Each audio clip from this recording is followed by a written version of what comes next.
Okay, so this is going to be a short one because this probably should have been a city update, but it's going to be a vlog because I started into a project and I didn't video any of it. So we're just going to take a look at the results afterwards and kind of some of the things that I changed, did, and a really kind of big issue that I realized that I'm going to have to fix real soon. So let's take a look at what I did. Okay, so I was happy with this. I got all this lit.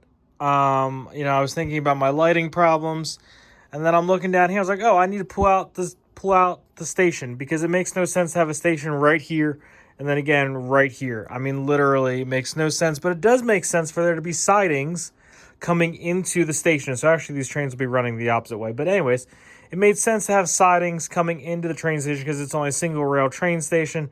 So that made a lot of sense to me, right? So, all right, I'm just going to pull out the station, figure out what plates I need, all that. Okay, and then I'm going to leave it because I got to flip this track around. Got to do some other things. But so then I started down the rabbit hole. So I pulled out the station and I'm like, oh yeah, this is pretty cool. I like all this, all dark bluish gray here. I could put some greebling down in here and some maybe little things that have fallen off trains and stuff. Some trash, or I can put some construction workers cleaning up trash or stuff. I can put a little bit of creepy crawly vines and stuff. And I was like, okay, that's cool. And then I'm like, wait, but I kind of want the tunnel up here because then this section's off squarely with the pirates and it makes a cleaner separation of the pirates. And eventually I want to make the pirate thing go back here, right? With all just cliffs. And so that doesn't make a lot of sense to have this weird kind of awkward transition thing. So if it was just solid cliffs all the way, that made a lot of sense. And so I moved the tunnel. And then I'm like, but wait, now I need something to put on top of the tunnel. And then I built this. And then I was like, but wait, it needs lights. So I added lights. Oh, and in the whole process, I rebuilt my Hogwarts Express tender because, I don't know, it was sitting there. It wasn't connected because the way I did it before was not too great. And so it kept coming uncoupled, and I was annoyed with it, and it kept falling apart. And so I fixed that literally in the middle of this. The tunnel was half built. This was still sitting on the floor. And then I jumped into this. Why? I have no idea. It was just kind of one of those rabbit holes that I just kept going down. But unlike some of the other rabbit holes that I get into, I actually finished all these rabbit holes. So the tender's fixed, way better. It actually is secure and doesn't want to fall off the base. If you don't know, this set didn't come motorized, so you have to hide the battery pack inside the tender, and then the actual tender it has the actual drivetrain motor on it. So that was a bit of a work to do. And in hindsight, I don't want to say hindsight because honestly, I might not ever deal with this again because I have the Orient Express coming. I have 2 other passenger trains. I have a Crocodile. I don't know if I really need this other than to just sit and look pretty. So anyways, so battery, motor, all one, actually square, actually secure, not falling apart, much, much better. Okay.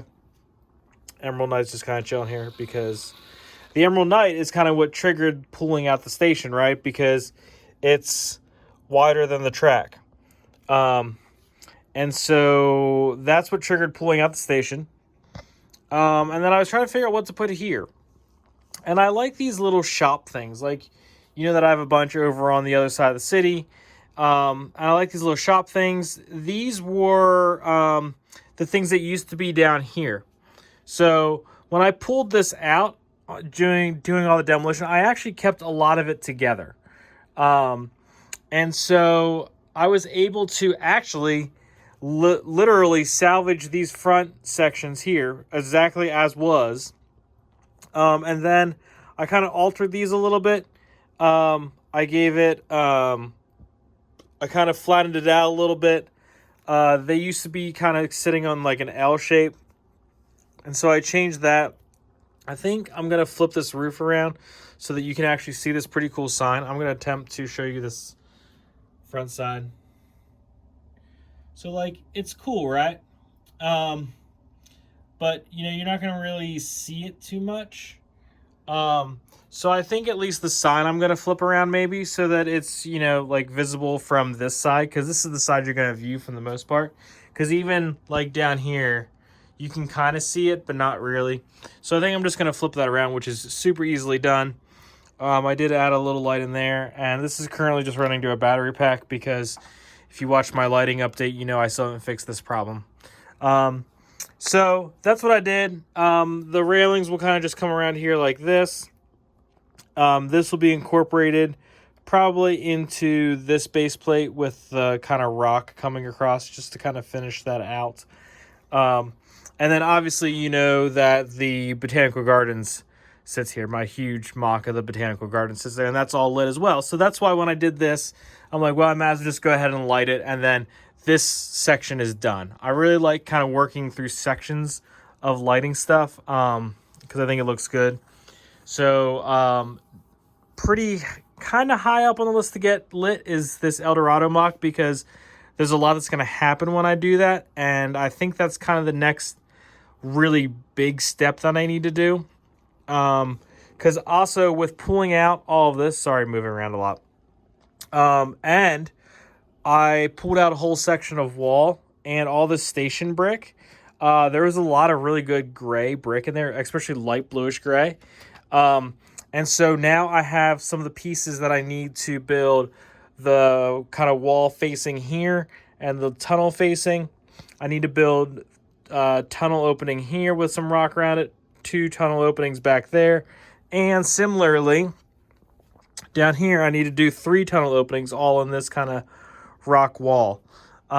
So salvaging all of that was really useful to me. And so I feel like that was a good use of my time.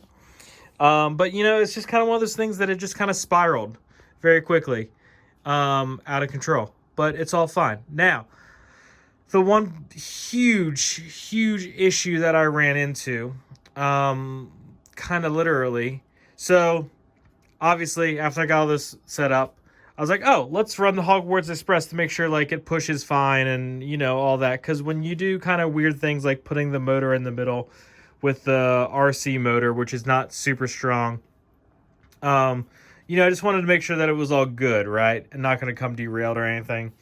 The one nice thing I will say about using this motor with this situation is that the battery pack being above the motor is significantly better than having the motor and then the battery pack, because the battery pack adds weight pushing down to give friction to the wheels.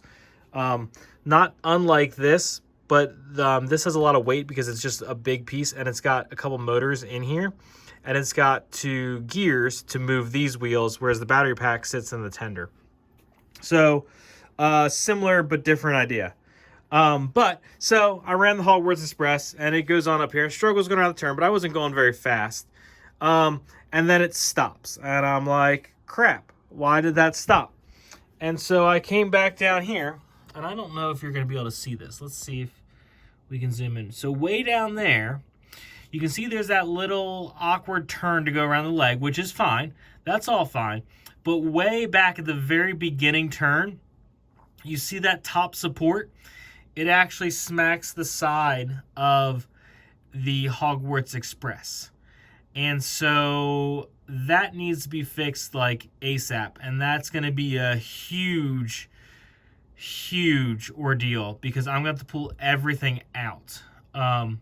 So, in fact, let me see if we can do this real quick. Get that going.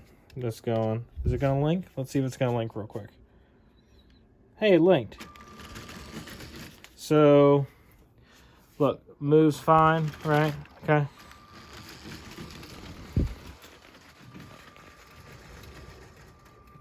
Ooh. Trying to go around the turn, which is fine. And gets hung up right there. So, that's my problem. Luckily, it does kind of back out, but it kind of gets derailed when it backs out. And I kind of want to make that a little bit more secure Whoop, whoop, whoop, whoop. Oh, bad. Stop. All right. Whew. I shouldn't film and train. So that's kind of definitely the next project to do, is because I'm going to have to rip all of this out. I mean, literally all of this out to get back into there to work on that. And it might even be more than that. I don't remember if there's a clean break here where the tables break or not. And so that's going to be a project. That's going to be a real big project. And one of the other problems is I have a really hard problem reaching back there. I'm short. I'm only 5'5", 5'6". And this table is literally 50 inches. And then I'm talking about working all the way back on an angle over top of all of this stuff too. It's just not real fun. And so, you know, I'm thinking about, I might work on my lighting powering situation as well. And I might just kind of clear off this entire table, and just really get that worked out, because I don't want to have to do it again. So that's where I'm at for today. Sorry, this was a little bit quick vlog and not really much about actually building, but kind of just my process of falling down rabbit holes, which is, I guess, still a process. So thanks for watching.